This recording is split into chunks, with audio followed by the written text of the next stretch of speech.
Hey, everybody, welcome to Mat Men, your source for all things professional wrestling. I'm Andrew Zarian, a nice little 2-week break from the show here.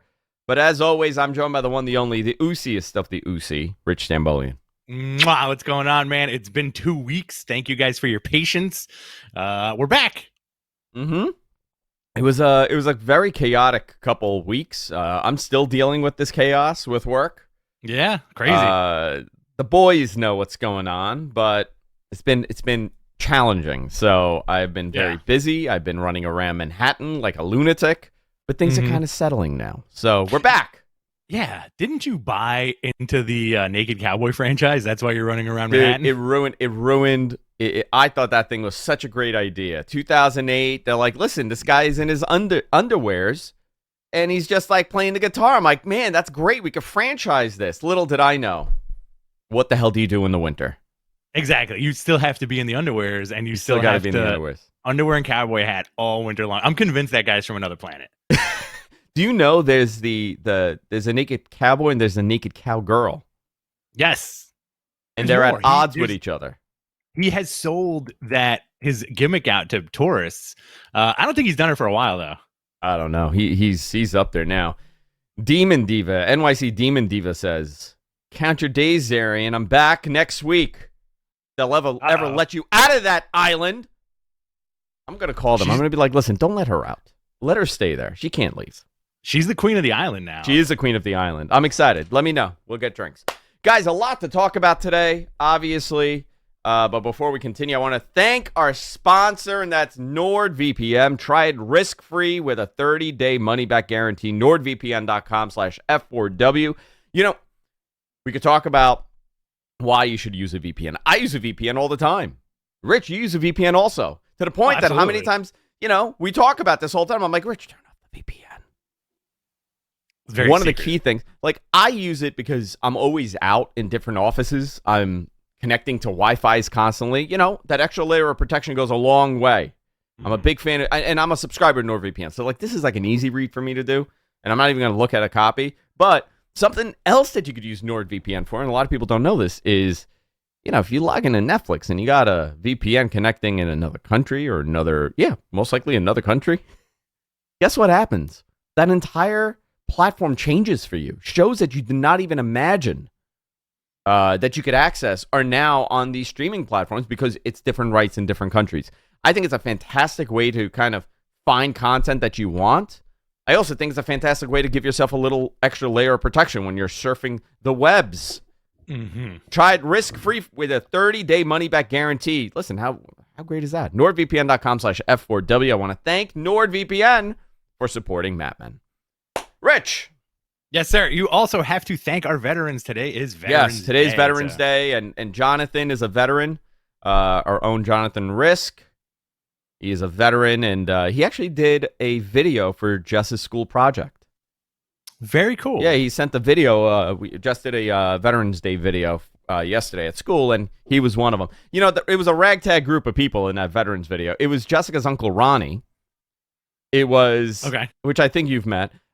It was Chauncey Hayden from the Howard Stern Show. Wow. And Jonathan Risk. Wow. That's you know what? That's a good combination right there. It's a little bit of a motley crew, but listen, we got the Navy, combo. We got the Marines, and we got the Air Force. So we covered it. We just needed the Army. So happy Veterans Day to all our veterans out there, and of course, people still serving in the military. And thank you for your service. And thank you for yours, and also with you, Rich. Where do you want to go? You know what? Let's. Aaron Banks in the chat had a great suggestion to start off the show. Yeah. Let's talk about Chris Jericho on The Masked Singer before we get into all the wrestling stuff for this week. Okay, you go into it because I missed a lot of this yesterday. So is he on The Masked Singer? Did they unveil him, or is going to be unveiled? Dude, I don't know if they unveiled him, but he is clearly that giant pink dinosaur. There's no other person that sounds like that, especially because he doesn't have all effects on his voice, so he just sounds like Chris Jericho doing karaoke. Oh, that's really funny. Yeah. All right. Have you watched that show? I've never seen it.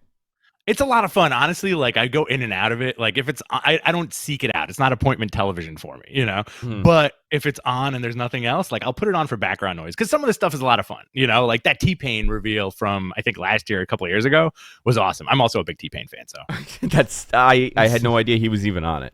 Yeah, I had no idea. So let's find where to go from here because I don't know where to begin. We have 2 weeks worth of stories. You pick where you want to go, Rich, and I will follow your lead. I will hold your hand and continue.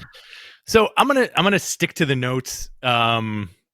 This was kind of an interesting like week and a half of pro wrestling. You know, like we had Crown Jewel, we had some like cool stuff happening across the board with wrestling. But on last week's Rampage, Orange Cassidy beat Shibata. That's Shibata. Okay. While Mike Tyson's calling the match, right? Yes. So I watched that live. I thought it was a really fun show. Mike Tyson did a fantastic job. He called an STO. He called all this stuff. I mean, he has some wrestling IQ, this dude. You could tell he's very much into pro wrestling. I thought this was fun. The Rampage numbers held up. I think they were like 485 or whatever it was. I can't remember. Something around there. But we got to see Orange Cassidy and Shibata. We've spoken about like the style contrast here. You know, like Rich, what I like in wrestling, what Rich likes in wrestling, what we both like in wrestling. I did not imagine I would enjoy this match as much as I did. I thought it was great. Also, I mean, I really feel like you can't. It was almost like the triple threat. Like you cannot talk about Mike Tyson on commentary enough during that match too. And this was like we talk about this on the show a lot. And this is one of those pro wrestling fanboy, like weird fever dreams. Like imagine if I called you on the phone and it was like, dude, I had this really weird dream where Orange Cassidy took on Shibata while Mike Tyson was on commentary. For a title. Your reaction, and for a title. And your reaction would be like, wow, that's wild. That would be it. That would that's wild. I think it was different. It was something different. I thought Shibata looked great.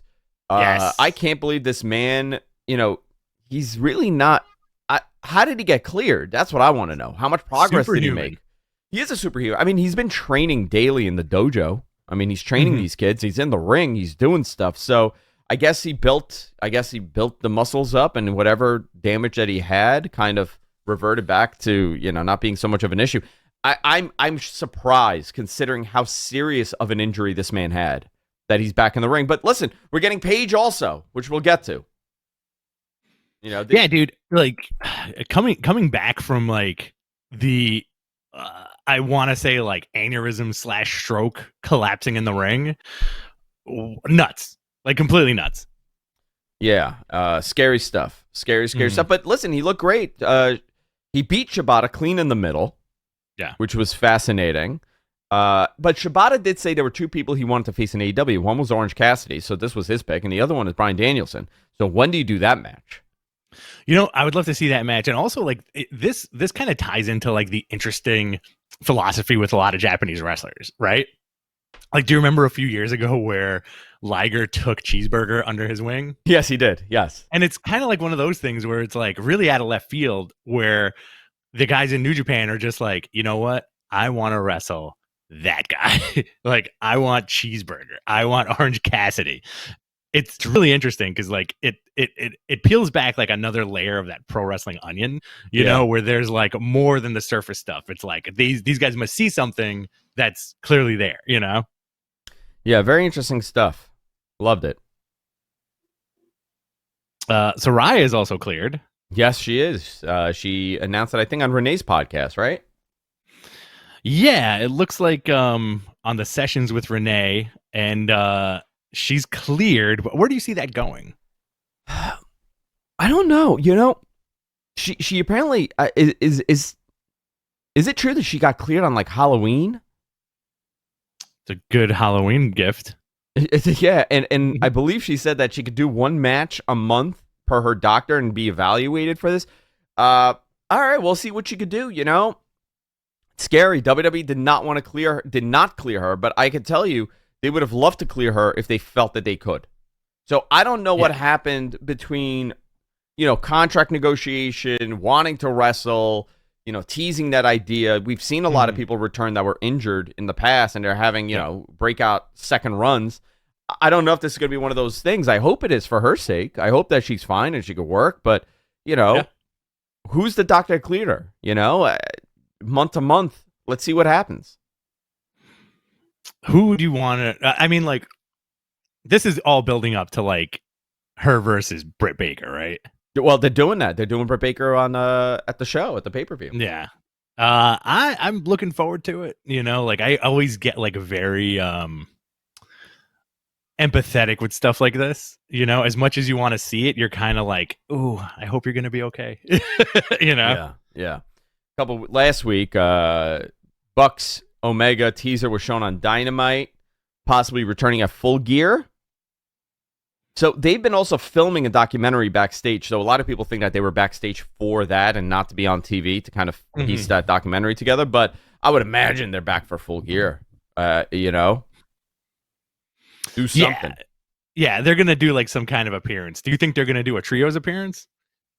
I don't know. I don't know what they should do. The dynamic shifted tremendously where, you brought Kenny in. He did 2 matches, and he's gone. And the Bucks are there, and he's gone. Do you want to put him back in the trios category?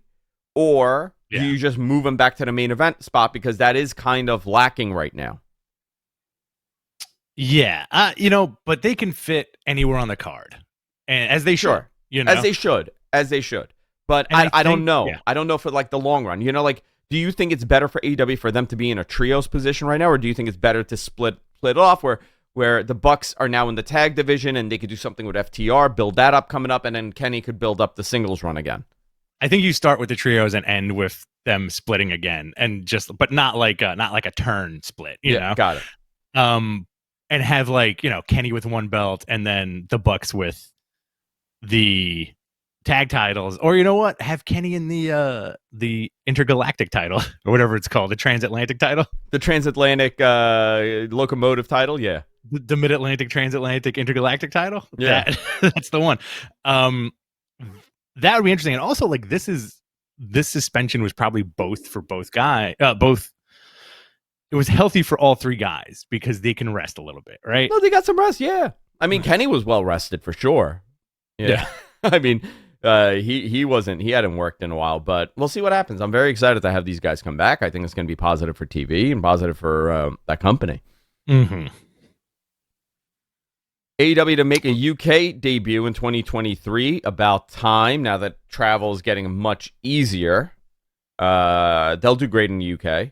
They're also, do you know that their numbers are fantastic in the UK? Last week, it's like 200 and something thousand people that watched last week. They're doing fantastic numbers over there. So, that'll determine how well they do for tickets. MJF confirms to be a part of Iron Claw, the Von Erich story. He's going to be playing Lance Von Erich. Now, Lance Von Erich was the fake Von Erich, wasn't he? I don't know my Von Erich history. I think you'd have to ask MG Geek on that MG, Lance Von Erich is not a Von Erich, right? Lance was a fake one? Yes, Kevin Vaughn was his name. He's a fake Von Erich. This is correct. When they brought in, which is really sad, when Mike died or was unable to wrestle, he took the place, I believe.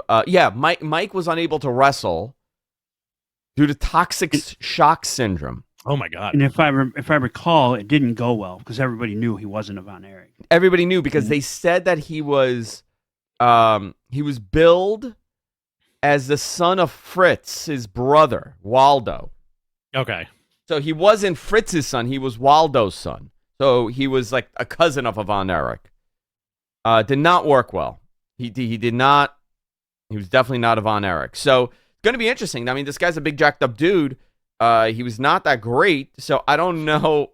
MJF playing him. That's going to be interesting. But Zac Efron looks insane. Have you seen how jacked this dude is? Yo, Zac Efron is like, oh my God, that picture, those behind the scenes shots that kind of leaked, blew my mind. I'm willing to bet. I am willing to bet that we will see Zac Efron show up on AEW. As like Carrie, as a right? jacked up dude, and they're gonna do something with him. I don't know. My gut feeling is telling me that we're gonna get this, and people are gonna be so impressed on how big he is and how well he can move. He's Kevin Von Erich, right?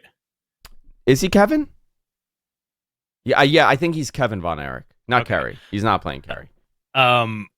You think he's gonna show up and have a match? Like he'll be essentially being AEW's version of Logan Paul. Sure, maybe they could do something like that. That's what I'm thinking. Mm-hmm.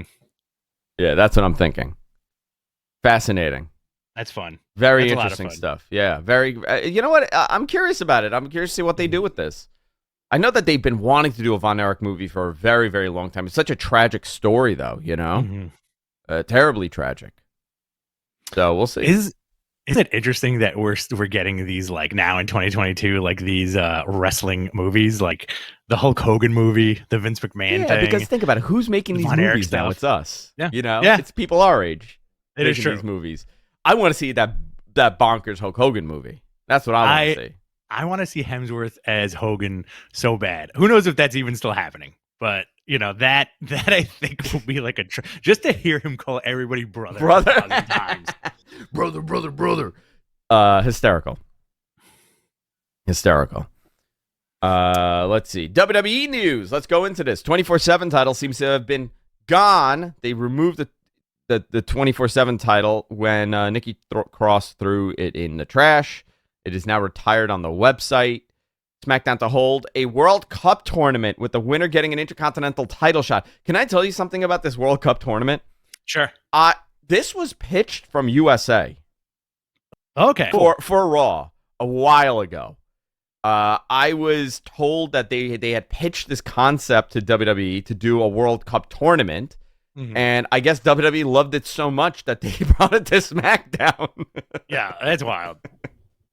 So, I mean, months ago, it was in one of the notes that I got, before, even before anybody was talking about, what they were going to do with this. But interesting stuff. I'm curious how they do it. When it gets an IC title shot, that Rey Mysterio IC title match was great with Gunther, huh? Yeah. Ray still puts it on, man. Like, he's so good. He's got that crowd in the palm of his hand, even though his moveset is like super limited at this point. Well, I mean, what's amazing though? He's still moving well. Yeah. And this was a guy that, my headphones going. This was a guy that, remember when he was like banged up and injured constantly? He was really heavier on the top before, and then he went away. This was a guy that was like, his knees were done. He was always injured, and he's had a decent run since he came back to this company. Oh yeah, yeah, and decent storylines too. Like his creative he's been involved. Yeah, they he's involved. Obviously, the whole plan is to get his son over. They see something very much special in him. I'm curious what they're going to do with this. I want those vignettes where they're just. He's like gotten corrupted by this, goth girl, and he's showing up. She shows up at the house, and they're like smoking cigarettes in the back, listen to really macabre music. Clove cigarettes. Yeah, clove cigarettes. Clove cigarettes and typo negative. Yeah, that's it. Perfect, perfect. Raw will be celebrating its 30th anniversary when the show goes to the Wells Fargo Center in Philadelphia. I was going to say Monday, January 23rd. 2023. The logo is very interesting. It is Raw is XXX. Oh yeah. They sat in that meeting. They're like, this Zarian guy kind of blew our spot with the TV-14. We're just gonna go X-rated at this point. I'm curious what they do because this is the first time they are embracing the Attitude Era style retro show with the logo. They've generally done, and I never understood that, right? All those retro Raws have been the early Monday Night Raw stuff. Yeah, yeah. Which I never got. And what a great opportunity, right? You say Raw has attitude. You do that anniversary show. You go all Attitude Era. And you bring out those older titles. Yes. Roman Reigns holding the Winged Eagle. Roman Reigns holding whatever. Yeah. You could do something really unique and cool. And guess what happens when you have that title on TV? You know what you're going to be doing that night and the next day? selling a whole lot of them on WWEshop.com. Oh, it's marketing 101. Hold on. There's an idea. Jonathan is here, and he said, can you please pot me up? Yeah, I have an idea. Yeah. Here he is. Okay, what's your idea? So here's what I think they should do for this. They should bring back WWE Times Square at a certain venue that may be in Times Square and do a second cast from there all night long. You know what? That would be fantastic. If only there was a wrestling insider that had a club in Times Square. Only if we knew somebody. Maybe I could reach out to that person and see there's some idea there. Very interesting, though. You'd have to mask the hell out of that place of business.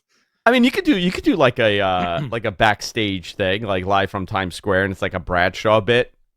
They like destroy the bar. They could do something like that. Yeah, absolutely. The logo's interesting though. You know, I'm actually surprised by that logo. Very surprised. That would not have happened under Vince. I'll tell you that. That restaurant was called The World, right? The World, yeah. And then what did it become? I think it became the Hard Rock. Yeah. Did you go there? Have you gone to the WWE? I was there. I was there twice. One when they first opened, and the food was actually not bad.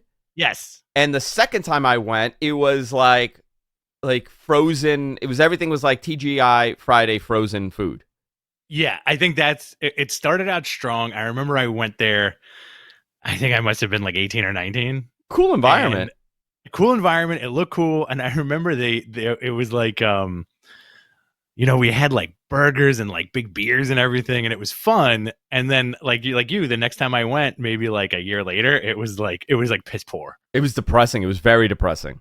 It was depressing. They changed a lot of stuff. They used to have like that when you walked in, it was like a gigantic merch area and a signing area. And you could see the signings from the corner of like that Times Square window, which was really cool. Very, very interesting. Very weird time. That thing became a nightclub after that. It became the World after that. It was a big nightclub for a while. Mm-hmm. And then they just gave up the lease, you know? Yeah, Sasha Banks, Hard Rock Cafe. Sasha Banks teased that something crazy is coming. She posted on her IG. You think she's showing up at Survivor Series? I think she's showing up at Full Gear. Yo, my! Can you imagine that? Okay, here's a moment. Saraya has that Saraya or Saraya? How do you say Saraya? I think it's Saraya. Saraya. She has her match, and then here comes Sasha at the end. I don't know. I think she's going back to WWE, to be honest. She was training with Hoovy. Did you see that? Oh, interesting. It seems like that's the obvious choice, right? Because like Triple H is bringing all his toys back. Yeah, of course. You know, like he's bringing all his guys, and you know, we got Emma back, which I think is fascinating. You know, but listen, what if at Full Gear, Tony Storm retains? You hear some wacky ass music. Snoop Dogg shows up, and he's like, "Hey, everybody, this is my cousin." That's a nice soft-spoken Snoop Dogg. I like that. Very nice and soft-spoken. R-Truth underwent surgery, torn quad after his injury in NXT when he faced Grayson Waller. Terrible. Bad injury. Torn quad is never a fun injury. And this is like, he's been relatively healthy, right? For like the last 75 years that he's been wrestling. Time. Yeah. All right, let's go through this very quickly to Crown Jewel stuff, and then we'll go into the fallout. Yo, great show. How'd you feel about it? So I there was a lot of elements that I very much enjoyed about the show. Mm-hmm. I thought this was a easy show to watch. Mm-hmm. Interesting. I spoke to someone at WWE, and I found this statistic to be fascinating, right? This was the most watched international PLE the company has ever done, which is very interesting to me, considering, what made it that? Was it Logan Paul that made it that? It beat Extreme Rules as far as viewership goes, and Extreme Rules is a primetime show, and Extreme Rules was a decent show. Well, think about it. Like, without going into it in too much detail, this was a very stacked show with a lot. This is a strong roster in the show. Right? It was, and I was told by somebody that this show gauged very well with kids. Oh, I'm sure. Very well with kids. And you got to think about it. It's Saturday afternoon. Your mom or your dad puts this on. He's like, hey, you want to watch some wrestling in the afternoon? And you're watching Brock Lesnar at 12 in the afternoon? Great. I mean, like Great. that sounds like something we would love. Well, yeah, which we I don't know why we did. No, what was it that day? Oh, I had an event that day, so I was prepping the house for later.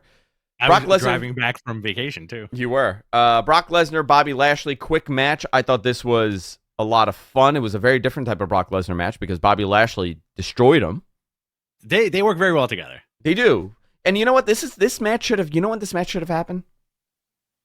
It's like a 2006, 2005 match. Yeah. Vince was dying to have this kind of match.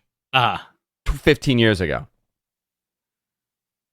Very interesting. Damage Control with Io Sky and Dakota Kai defeated Alexa Bliss and Asuka to win the tag team championships again. All right. This was fun. Drew McIntyre defeated Karrion Kross in a steel cage match.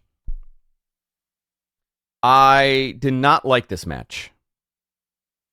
I didn't like a lot of the elements to this match. There was I don't know if it's them. I don't know what it was. How did you feel about this one?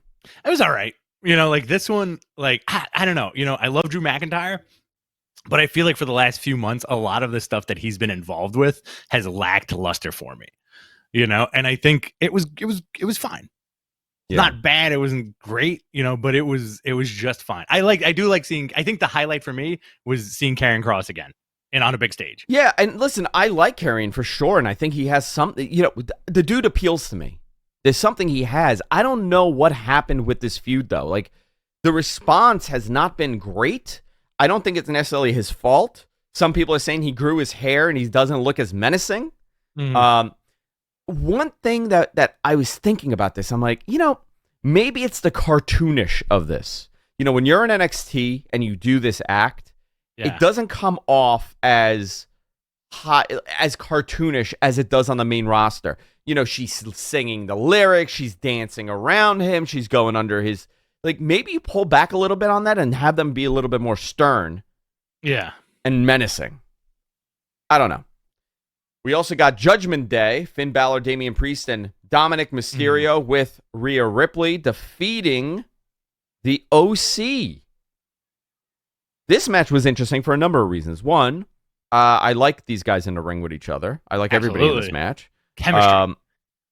Michael Cole referred to Luke Gallows as Doc Gallows and also referred to Carl Anderson as Machine Gun. Awesome. He referred to them as IWGP Tag Team Champions in the past. He referred to the Never Openweight Championship that Carl Anderson is holding. There were a lot of Bullet Club references in this match. Very... You know, those little things, again, you're going to look at this and say, well, is that big of a deal? It's not that big of a deal, but you know what?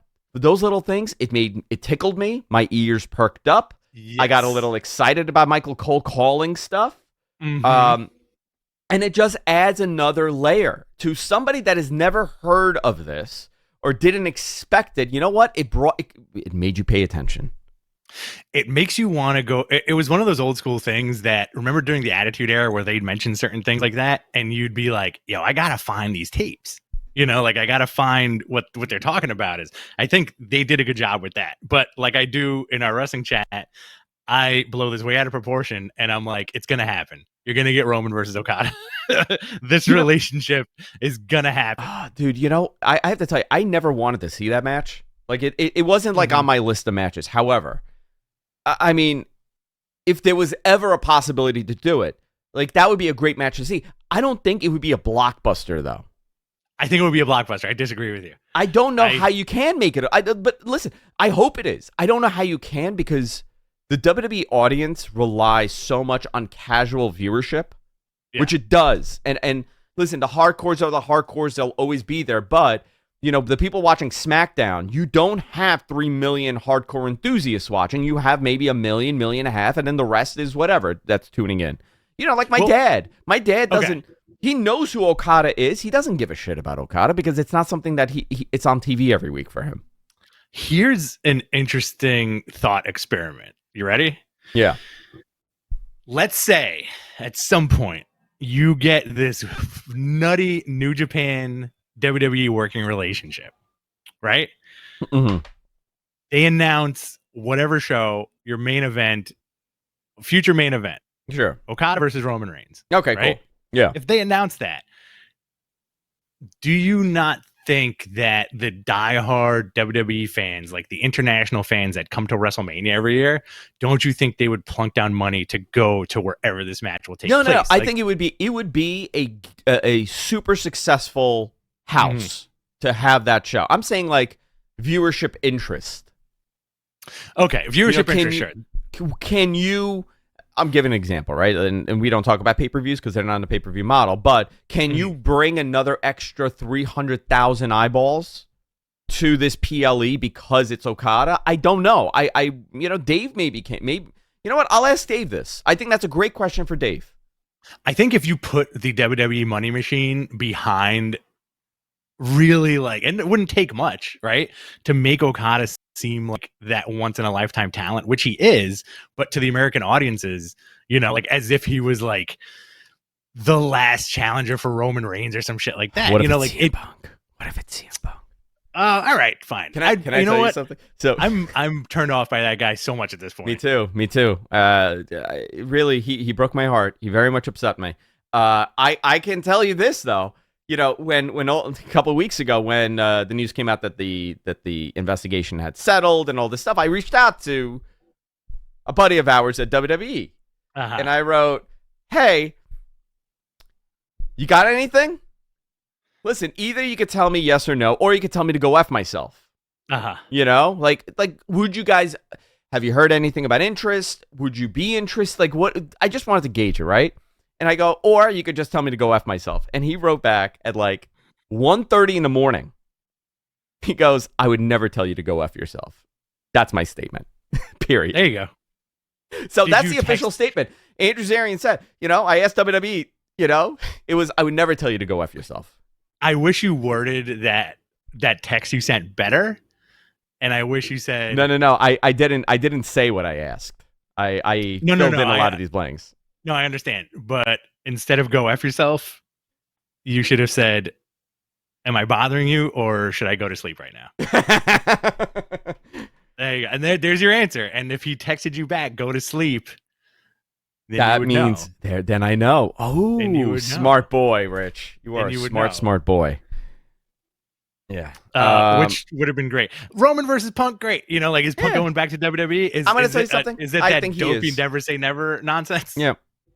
I'm going to tell you something. I think I would be more shocked if he doesn't show up in WWE sometime next year than I would be shocked if he never shows up. Just this guy's got the itch, right? This guy's got the itch. Yeah. I'm sure he's very angry about the fallout of this.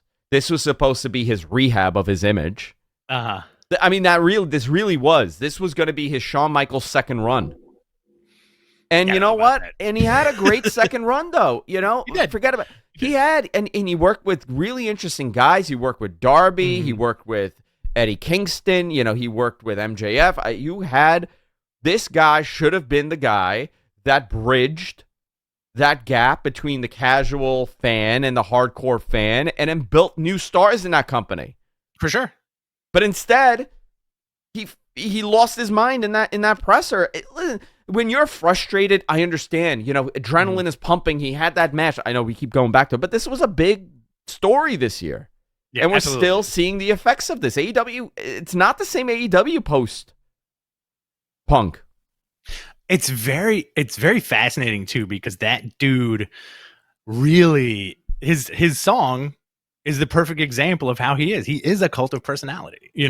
People live and die by that guy. 930,000 views for AEW last night. I think that's great. Night. You know what? That's great considering that it was a decent show.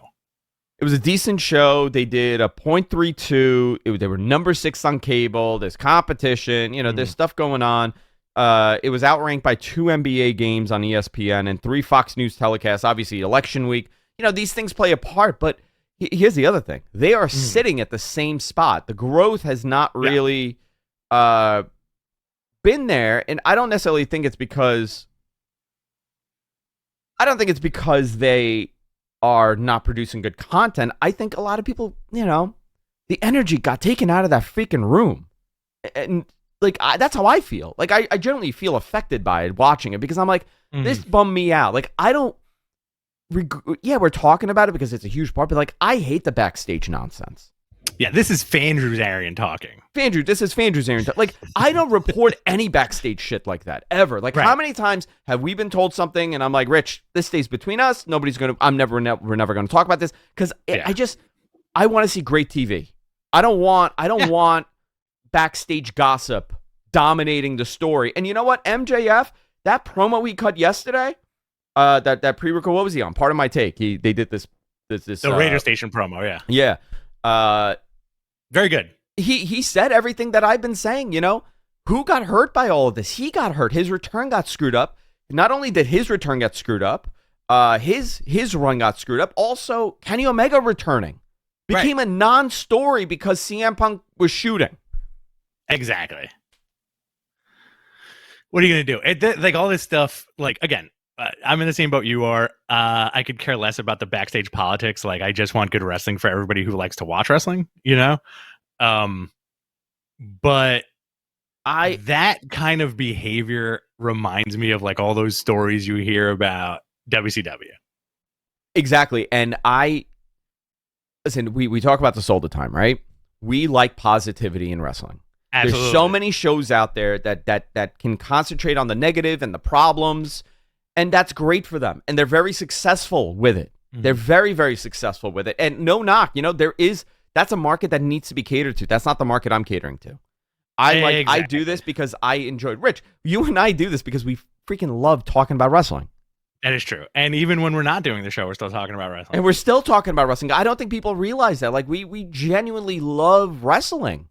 It's something from our childhood that we never left. And it's awesome. And there's millions of other people that also feel the same way. There's hundreds of people listening to us right now that feel the same way. Horny Harry Tarjanian, he just celebrated his 48th birthday last week. This guy started off loving Bruno Sammartino. He would get super horny for Bruno, and look at him now. He was there in 1978. 50-year-old Harry Tarjanian. 50 years old in 78. He saw Bruno drop that title against superstar Billy Graham. Happy birthday to the horny one. Wow. Horny Harry. The horniest of them, Harry Tarjanian. He had a booth at Exotica this year. Did you know that? Oh, I believe it. He probably had a line around the block. He had a line around the block. He was selling a bunch of merch at Exotica. Rob Van Dam was at Exotica. Harry Tarjanian had a line around the block that still wasn't as long as his fill in the blank. Ivan Putski for life. I got a great Ivan Putski story. My wife's best friend, Magda, she's Polish, and her father, every time he sees me, he looks at me and he goes, Ivan Putski. Every time. Every time. He just says Ivan Putski to me and walks away. Can we go back to Crown Jewel? Yeah. Sorry. So let's just talk about that main event, though. Okay. Let's talk about the main. We'll skip everything. We'll go into the main event because we have no time today. Dude, I got to tell you, 4.5 stars Dave Meltzer gave it. Yeah. I agree with him 100%. Yes. I will remove. I've never once watched a Logan Paul content anything. I've never watched a Jake Paul thing. I think I watched it when Tim Dillon was on. Because I'm supporting my friend. I've known him forever. So he was on. So I watched it. I watched some of it. I actually went shopping with him to get his shirt when he was on Jake Paul's podcast. This is a hysterical story. Who, Tim Dillon? Tim Dillon and I remember you telling me about that, yeah. It's hysterical. Tim and I got lunch at, where did we go? I think we went to the Beverly Hills Hotel because they got a nice little breakfast. It's an old school hotel. We had breakfast. It was great. We're talking. And he's a hysterical dude. I adore him. I really do. Yeah. We're hanging out and he's like, hey, I'm going on this podcast. I got to buy your shirt. You want to come with me? And I'm like, yeah, let's go. So where do we go? We're on Rodeo Drive. Where do you think we end up? To buy a shirt for his big appearance on Jake Paul's podcast. We end up at the Rochester Big and Tall. There you go. And he's picking out these shirts. He's picking out his outfit. And the I guess the customer service person right over there sees the engagement. And he looks at me and he goes, it's really great that you're supporting him like this and you're helping him shop. And I realize that she thinks we're a couple. So I play into it a little bit, you know. I'm like, I'm so proud of him. I absolutely love him. I'm so proud. You know, he's worked so hard at his career. Blah blah blah. I start talking about him like a loving spouse the entire time, and she was thrilled. He wore the shirt though on the show. That's the only time I know anything about his podcast, Jake Paul's podcast. But dude, let's remove all the nonsense. This guy is remarkable. Yeah. His third match with Roman Reigns in a mega main event in a stadium. He didn't screw up once. This guy looked like $1 million. And he finished the match with like a torn everything. He busted. Give me your assessment of him? Like, give me your thoughts. Like, do you think this guy could do something more? What do you mean? Like, in terms of like improvement? No, I'm saying like, could he become a regular? I think so. I think where he is now is perfect as like this like offbeat attraction, you know? And I think once he gets his footing more so with that regular WWE fan base, they'll bring him back more and more and more, you know? And this is kind of interesting where, you know, at where we stand now, I would rather watch a Logan Paul match than a Ronda Rousey match in WWE. Yeah, isn't that something? It is. It really is. I feel like they're tying some kind of wagon to Logan Paul in a very interesting way. And I think everybody backstage working with him is doing a great job. The match with Roman was fan-friggin-tastic. Yeah. And they're both like, what I really liked is that it looked like he was a threat to Roman. You know, he's a big dude. He's got an interesting moveset. Would you consider him kind of like a high flyer? I mean, that jump from the top to the outside was unbelievable. Unbelievable. He's a super athlete. How about that Superman punch spot, you know? Where he's like 80 feet in the air. And, you know, I got to say, like, for all the people that say, like, the celebrity wrestling, it takes away a spot. Like, I saw all that nonsense on Twitter, right? It's taking away a spot. It's taking away what? A guy that you have on your TV weekly losing? Exactly. Like it's taking away his loss. Like it's an attraction. I think there's a weird jealousy with that stuff. You know, there's like a deep-seated jealousy when people complain about things like that. You know, where it's like, oh, this guy, the guy who does videos of himself, like he's on TV. And you know what? And that guy is.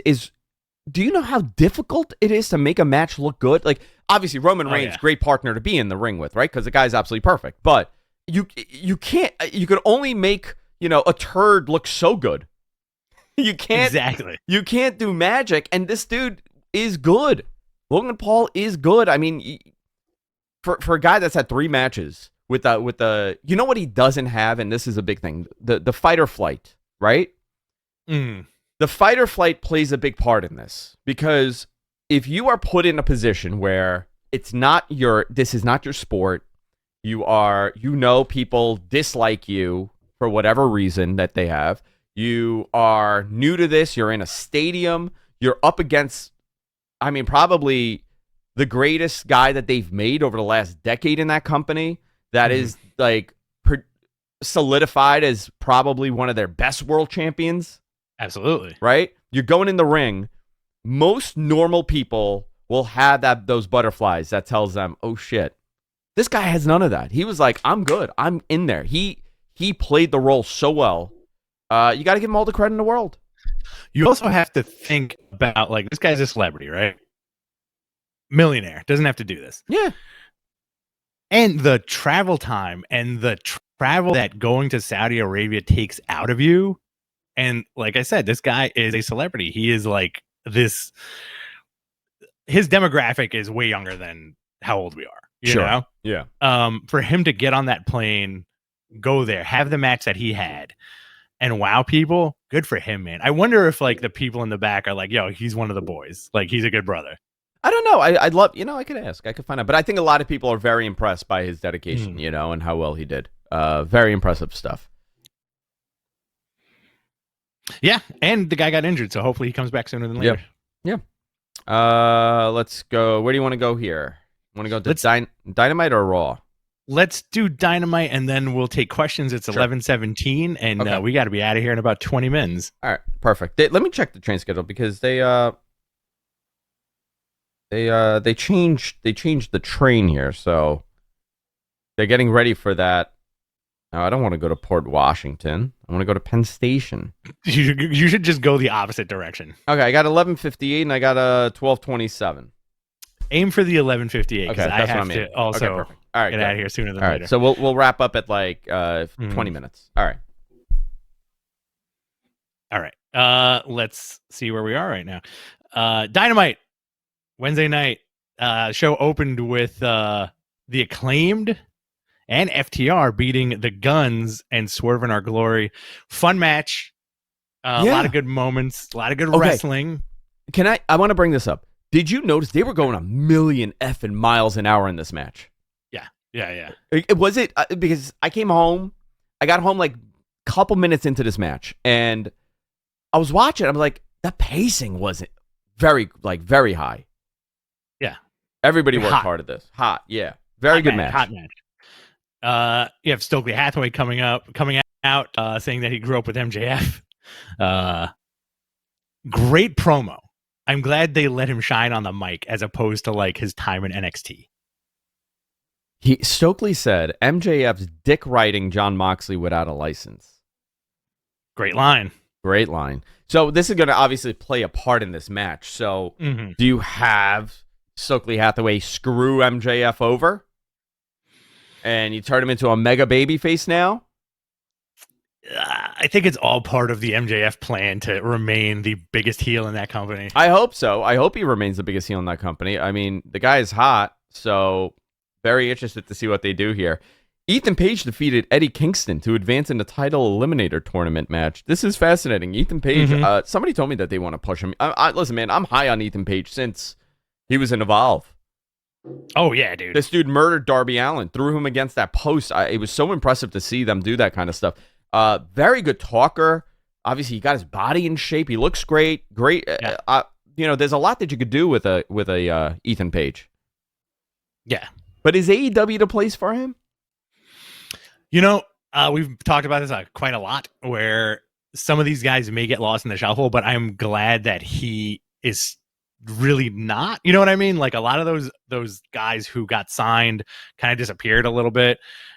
He's hanging on there, and I think he's gonna grow to be a hotter commodity. I hope so. What happened to the Paige Van Zant stuff? Is that like done? And Dan Lambert? Yeah. Yeah, Paige is going to be appearing somewhere here in New York City next month. Very interesting. Like, because I really enjoyed that stuff. Like America's Top Team with. I have the answer to that. Okay, you tell me. So Paige Van Zant had that bare knuckle fight scheduled in July, and it got postponed, and then it was for October, and it got canceled, and so she's in limbo. She was in the middle of a training camp because she was in a training camp. Okay, got it. Yeah, got it. And now she's got other. No, she's no joke. That Paige Van Zant. Bare knuckle boxing, bare knuckle fighting. Holy moly! Awesome. Unbelievable. You got to be wired a certain way. Wardlow defeated Arya Daivari to retain the TNT title. After the match, Wardlow called out Hobbs. So this is interesting, right? He also wanted all the titles, which led Joe attacking him, possibly a three-way now at Full Gear. What title do you put up? So it would be Joe's title, Joe's TV title, the TNT title. Yeah.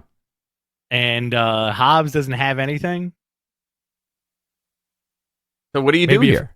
If Hobbs gets the FTW title somehow? I don't know, but you could do something where Wardlow doesn't really lose, or Joe doesn't lose, and now you have a one-on-one setup for that Ring of Honor pay-per-view, and he could do title for title. Yeah. So Wardlow could become the Ring of Honor television champion, and he could do something there. I don't know. It's a lot of stuff moving. I think that would be cool if Wardlow got the TNT title and the TV title, and then that leaves Joe to pursue the ROH heavyweight title, right? Sure, yeah. Because I feel like that's that might be the way to do it. Yeah, that's the direction they should go, because that's going to be like the four-way for the Ring of Honor title is going to be like a rocking match. But here's my deal. Once that Ring of Honor TV is set, which it is set for the new year, right? Yeah. We're going to find out next month. Once that TV's set, I don't want to see these titles on AEW TV. Okay, fair enough. You could do a once-a-year internal feud. You could do a pay-per-view. Add a pay-per-view. Here you go. You add a pay-per-view, and it becomes AEW versus Ring of Honor, and you could do something very different and very cool. Okay, Invasion. cool. I'm into it. Invasion. I know that Warner Media wants more shows.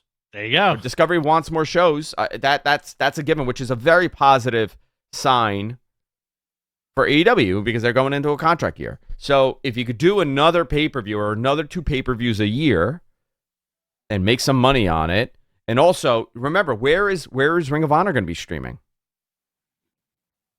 Exactly. Right now, it's BR Live. So Fingers crossed for HBO Max. Oh man, but they don't have the live aspect to it yet. Yeah. They don't have it. They have live for like the channels, but they don't have like a dedicated pay-per-view model. Showtime just started doing that, by the way. Showtime now has a pay-per-view model, which is working very well for them for their Showtime boxing series. So this may be something that they're going to start doing also for HBO. We'll see what happens. All right, where are we now? Britt Baker, Saraya promo battle. This was good.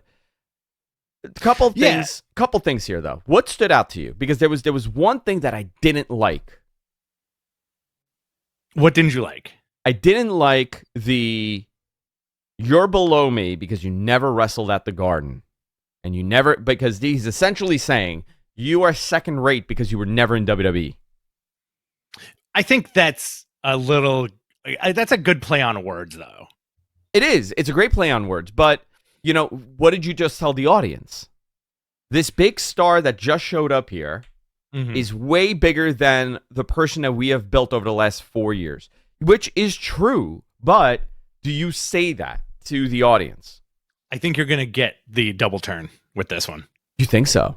Yeah, I think Britt's time as a heel is over. Fascinating. Okay, you know what? I would love that. She got very emotional. I think Saraya makes a better heel than Britt Baker, to be honest with you. Because I think she's got that she can make people hate her just as much as she can make people like her. Yeah. Let's see. Baker said Saraya had the audacity to call AEW her house when she never laid a single brick there. I thought that was a good line. They don't take walk-ins. She goes, and they don't take walk-ins. Bitch, make an appointment, which got a big pop from the audience. Saraya said that she had been hit by a car, wrestled the same day because she loves the business. She was embarrassed publicly, battled a drug addiction publicly, which, she was embarrassed publicly. This woman took, or girl, or whatever you want to say. Can you, how do you go on social media when something like that happens? You know what I mean? Right, yeah. She saw it all. She heard it all, and she's still here. It just shows you how vile some people are. But, she's now in AEW, and this is the second run of her career, and let's see what she could do. The promo ended up selling this really well. So very much so. Yeah, so we'll see how they determine the match. Jay Lethal defeated Trent Beretta. Trent's great. What a great hand. After... My World plays and Jeff Jarrett comes out, threatens the production assistant with his guitar for wrapping him up. So, I mean, how much do you love Jeff Jarrett? You personally? Oh, I'm stuck in the vortex, dude. I know. It's like it's possessed me. Jeff Jarrett has possessed me. I did not think I wanted to see anything from Jeff Jarrett, but every time I hear that song play, it triggers all these flashbacks of the worst of TNA in my head, and then I just curl into a ball. I get shell-shocked. Guys, I'm going to be honest with you. In our wrestling production group chat, Andrew, honestly, this is not a joke. This is the truth. Sometimes Andrew will just send us 15 Jeff Jarrett pictures, different Jeff Jarrett pictures, and different Jeff Jarrett clips, and different Jeff Jarrett promos. And that's why I asked. I wanted publicly.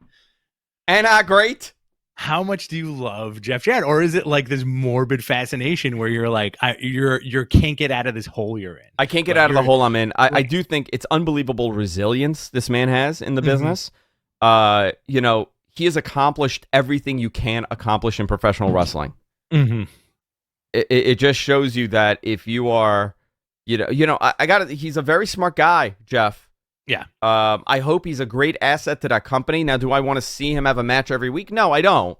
But I think he could lay some sort of foundation to this company with his 40 some odd years of experience of working in every single territory known to man from the 80s on. You know, I think this is a positive for them. I don't think this is a negative. And is he still under contract with WWE? And he's still in contract with WWE, GCW, and TNA, dude. Isn't that unbelievable? GCW. This is all a ruse. This is all a ruse. He's GFW, and GCW. This is all a ruse. He's saving all his money, his Jarrett bucks, and he's gonna buy everything and just name it GFW. Global Force Wrestling. Fantastic. Yep. John Moxley in-ring promo said MJF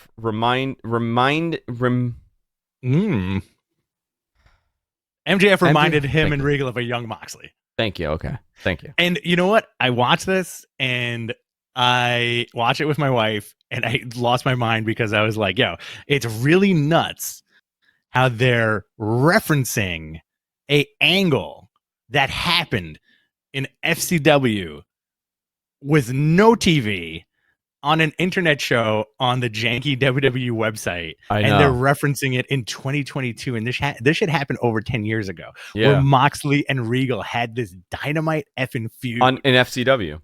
And it's still percolating now. Fascinating. It's really cool. That's like really that kind of wrestling stuff gives me goosebumps because I remember watching it and being like, "Yo, this is amazing TV." And Mox would come out with the leather jacket and the underwears, and he gave Regal a knee trembler to end that feud. Unbelievable. Jamie Hayter defeated Sky Blue.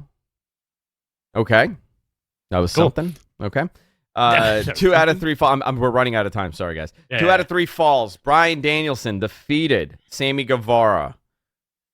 Danielson took the first fall when Sammy got DQ'd using Tay as a screen and threw a chair in his face. Sammy ties it with a pump knee and a GTH.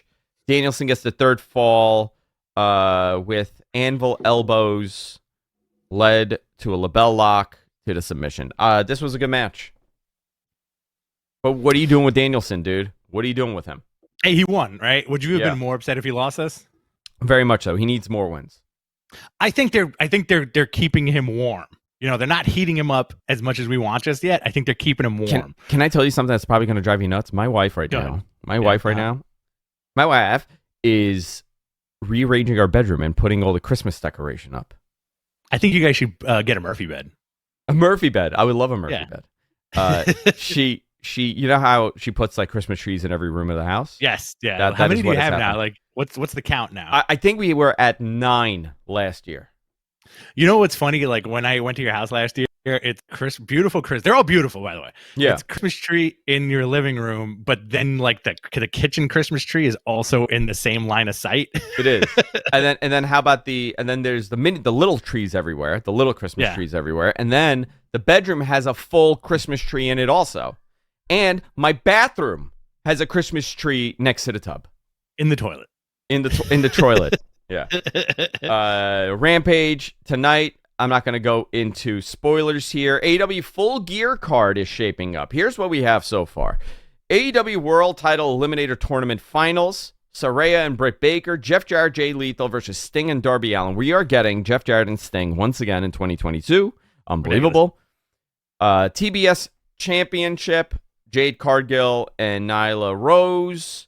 AEW World Tag Team Championship match. The Acclaimed versus Swerve in Our Glory. This is going to culminate now at this show. I'm curious where they go from here. Interim AEW Women's World Champion Toni Storm versus Jamie Hayter. This is going to be a hard-hitting match. ROH World Champion Chris Jericho versus Bryan Danielson versus Sammy Guevara versus Claudio Castagnoli. So you could tell the story about Sammy turning on Chris and Claudio turning on Danielson, or Danielson turning on Claudio, and one of them winning it. I think Danielson should win this title. There's a lot of history with these guys, and I feel like this is going to be the match where they all kick Sammy's ass, like a welcome to the club kind of thing. All right, cool. I'm into that. AEW World Championship, John Moxley and MJF. This is Saturday, November 19th, next week. 25th anniversary of the Montreal Screwjob was Wednesday. Fascinating stuff. What would have been different if Brett never left? That's a question that a lot of people talk about. Again, the thing that you mentioned in our wrestling chat before sending us 85 Jeff Jarrett pictures. You and I are of the same mindset with this, right? I think so. Yeah, we are both in the same. I think that, you know, a lot of stuff would have still happened, but a lot of stuff would never have happened. You know, there's a couple of these. You know, that spot would have never been Shawn and him. It would have been Brett and him at WrestleMania. It would have been a way better match. But the fallout is what made WWF become the commodity they became. So if Brett's still there, you don't really need Mr. McMahon being everywhere. And I think the spectacle of Vince taking his shirt off and being this jacked up old dude changed a lot of this to people. It was like shock TV. Yeah. We should do an episode of the Montreal Screwjob. Even though like probably every single podcast has done it ad nauseum, I think ours will be a little wacky and a little more fun because we're on the same page with this stuff. Like almost 100%, you know? Yeah. Question questions? time. Yeah, let's do it. All right, guys, submit your questions. We're going to do the super chats first. So if you want a question answered quickly, you can super chat us any amount. We're going to knock these out for you because our window is closing and we're going to turn back into pumpkins. Yes, we will. Okay. All right. Got a super chat here from Shreya Hashemi. Hello, my Matman potato friends. I can't watch in real time, but I want to know who are your top 3 wrestlers on the mic? Of all time or current? He didn't say. So let's say current right now. Okay, current. Okay, I would say MJF for sure. Agreed. Okay, fantastic on the mic. Roman's been fantastic on the mic. Who's my third? Third, currently fantastic on the mic. Give me somebody. Who am I missing? I'll go MJF, Mox, and Cody. That's my 3. All right, that's great. All right. Yeah. You know, very good. Bray Wyatt. All time. Steve Austin. Dusty Rhodes. I mean, there's so many. Flair. Ric Flair. I mean, I can't even do top 3. It depends. Like there's some people that I really enjoy their promos and they were not considered great, but I'm like, I always love a good Bret Hart promo. Yeah. Even like the ones where he's not like super stiff. Those were always good. Austin was fantastic. I mean, there's so many of them. It's you know what? I'm going to think about that. That's a good question. Yeah, very good question. Got me stumped. This is from Batcher 3000. As always, happy Friday, Playboys. Oh, happy Friday to you. Can I start calling people playa? You think I can start doing that? Can I pull it off? I don't know if you can get away with that. What a playa. Maybe. Yeah. And I think Batcher 3000 sent us another super chat. Thank you. I think we lost it, but I remember it said we love you too.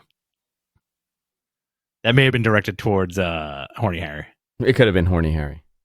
It's just everything Horny Harry all the time. I want to start changing the language I use. I want to start throwing in words that, I want to try new words. Why don't you start using words that you don't know the meaning of because it makes you sound intelligent? Just use it totally wrong. You're being very obsequious right now. Obsequious. Yeah, it's a good word. That's a good $10 word. That's a great $10 word. This is from Dr. Pepper is my dad, son of Pepper. How do you think AEW goes about the Elite's return at Full Gear? Yeah, I mean, I don't know. I don't know if they're going to put them in a trios thing or you're going to have them interject in the tag title thing. You can maybe do something where they kind of split up and they start pushing it. Kenny comes up at the end of the world title match and the Bucks go to the tag team title match. FTR gets involved because, that's a big match that people want to see where FTR has all this gold and maybe they could put everything on the line. Mm-hmm. I want to see that match.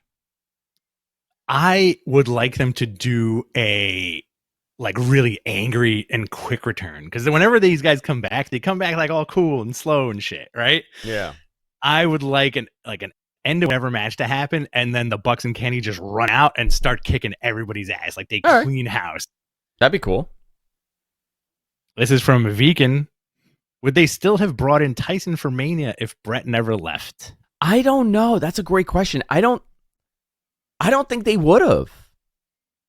Why would they have? Because remember, that money opened up to get Tyson because they weren't paying Brett. And also business got, from November 97 to March of 98, that there was a major financial shift in WWE. Like, they weren't winning on the ratings, but the gates were hot. People were into it. DX was popping, But remember, it was such a weird time at that moment. Like, Shawn and Austin did not mesh well. That was not a good main event. And do you know how I know it's not a good main event? There is one thing that you remember from that match. Do you know what it is? And it's not Mike Tyson. The spinning stunner. It's not even Tyson being involved. I cannot tell you. And I've watched that match numerous times. Like, that was the only, like, wow. Think of that high spot. He caught his leg, he spun him around, and he stunned him, and that was the high spot. And that's it. Game over. I still love that match, though. Even though, like, when you listen to Austin talk about it, he points out every single flaw that he felt. Dog shit. It was dog shit. He said he hates it. And that Shawn tried to, because apparently, like, Shawn's cardio is up there with the greatest of the great. Yeah. And I remember Stone Cold saying, like, Shawn tried to get me to blow up quickly because nobody could keep up with him, You know who died? Gallagher.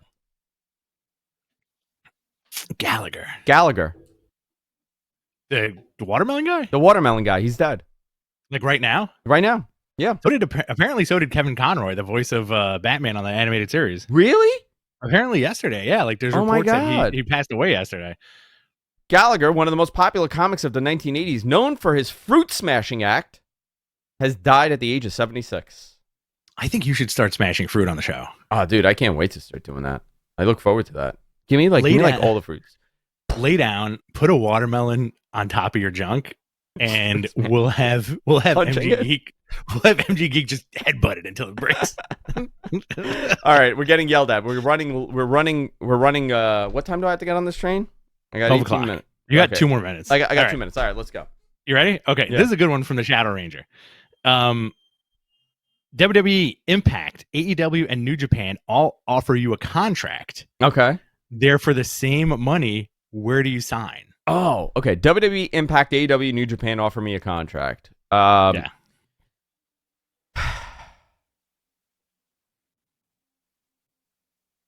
I would say it would be between WWE and New Japan. If it was me. If it was you, I would probably go to AEW. Really? Lighter schedule. Things are a little bit more relaxed there. I have I got a decent relationship at both companies. Andrew Zarian is all elite. What would I do? What's my job? You're a wrestler. I'm a wrestler. You're a jobber. I'm a jobber? Or am I working backstage? I don't want to wrestle. I want to be in the back. You're on TV. I'm on TV. Oh, crap. Yeah. You know what, WWE? If I'm on TV, I want to go to WWE. That's what I'm saying. Like, if you're on TV, you want like t-shirt sales and you want appearances and shit. You want to be in WWE. I would say New Japan just because, like, maybe I want to wrestle Shibata. Yeah. Because then you know what? Then I'm gonna have to explain to people like, oh yeah, Andrew's on that wrestling show, and they're gonna be like, oh, WWE, and they're like, no, the other one. Yeah. No, I'll go to WWE. New Japan. Rich versus Okada, I immediately pass out in the first 2 seconds of the match. You just throw up? Throw up and black out completely. And then Okada actually just carries me to the back. Andrew Zarian versus Roman Reigns on SmackDown. Immediately pass out and throw up. I will throw up as soon as Michael Cole reads that Progressive ad. I'm just vomiting. For some reason, you have a watermelon in front of your crotch, and Roman Reigns super punches it, and that's it. But that's his weakness. That's how I beat him. There was something. There was a foreign object in the watermelon. He gets a seed in his eye. He gets a seed in his eye. And I get the roll up, and I do a schoolboy, and I run out the freaking door. That's it. I'm out of there. The most devastating move in pro wrestling. If we were ever in a ring, the smart money is us passing out immediately. Listen, and I'm going to tell you something. Do you want to? Our egos, right? Reflect on what we say. I didn't come out here, and you didn't come out here and be like, yeah, and I'll punch him, and I'll do this, and I'll win the fight. I'm like, no, dude, I'll throw up in the ring. I'll get the jitters. I'll probably trip over my own sneakers. I'll do one of these as I'm walking down the ramp and I'll lose my footing. I'll probably say something like real stupid, you know? Oh my God. Like, will you marry me? Roman, I got one question for you. Will you marry me? You get into a lockup. You get into a lockup with Roman Reigns, and you're like, "Yo, man, you smell so good." What's your conditioner? And that's it. Roman, is that Pantene Pro V? He does have beautiful hair, though. Can I give Roman some advice? Listen, I'm gonna save you a lot of headache. Okay. I know you're a tough dude. You probably don't even give a shit. Like, you're like, if I lose my hair, I lose my hair, right? Go on finasteride, like now. Ooh. Go on finasteride and save that beautiful head of hair that you have. Me versus Okada. Okada clotheslines me over the barricade, and I just walk out of the arena. You do the Undertaker thing. You know, Sully, you do the Undertaker thing, and you just walk out, be like, all right, good night, everybody. You do one of these. I trade places with a fan, and I just sit in the crowd for the rest of the show. All right, we just did fan fiction. This was fantastic. All right, I think we should go. We're done. All right, do you have any more, or no? That was it. Let's do one more. All right, let's do one more. Let's see. How would you? This is from Vegan. How would you guys book Roman Reigns' loss for the title this weekend, John? Laves? Oh boy. Okay, sorry, I had to Stop speaking that crazy Klingon, Jack. It's a Klingon, I'm telling you. Who would you guys book to beat Roman for the title in 2024? Cody. By the way, that's the Absolutely, second time 100%. I've ever spoken Armenian on the air. Cody. It's the second time. Cody, you got to make a kingmaker. You know, I do think it would be a interesting idea if Sami Zayn did it. Yeah. But you just built this guy up like 1,000 days as world champion to make a comedy work. So it has to be someone serious. I don't know, man. You know, and the other thing is I would do Cody like today, but we don't know what Cody's coming back as. Like, did that ship sail? Did that ship sail? Did people kind of cool on him? Because you got to make this into something big, something really big. Or do you do Dwayne? Ooh, Dwayne. I keep calling him Dwayne now because people are getting so mad. Well, you're on a first name basis. I am. Yeah. I am The Rock's cousin, and so are you. Everybody's The Rock's cousin. I took that ancestry test. That's what it showed me. It was just a picture of his giant head and said, your cousin. You took that DNA test, and it's confirmed that you're 100% the Dwayne The Rock's the cousin? Dwayne The Rock's the cousin. Eddie says, Chelsea Green and Nick Aldis to WWE. Yeah, Chelsea Green, I've heard that. Nick Aldis would be fantastic. You know, but I don't understand why they haven't gotten him yet. Nick Aldis is a very impressive looking guy. Big boy. He's a big boy. He's a classic act. I don't know how that'll translate, but man, you know, get another guy like him that looks like a world champion. You're going to tell a story. Yeah, for sure. Pro Wrestling Joe. Good show, my lads. Thank you. Thanks. We are good lads. Thanks, Joe. All right. Are we done? We're done. All right. Thank you, Vegan, for that question. Mwah. All right, guys. A lot of fun. That's it for today. I got to take the train. I got to go. I got 10 minutes. Sayonara. Goodbye. Love you all. Hey, guys.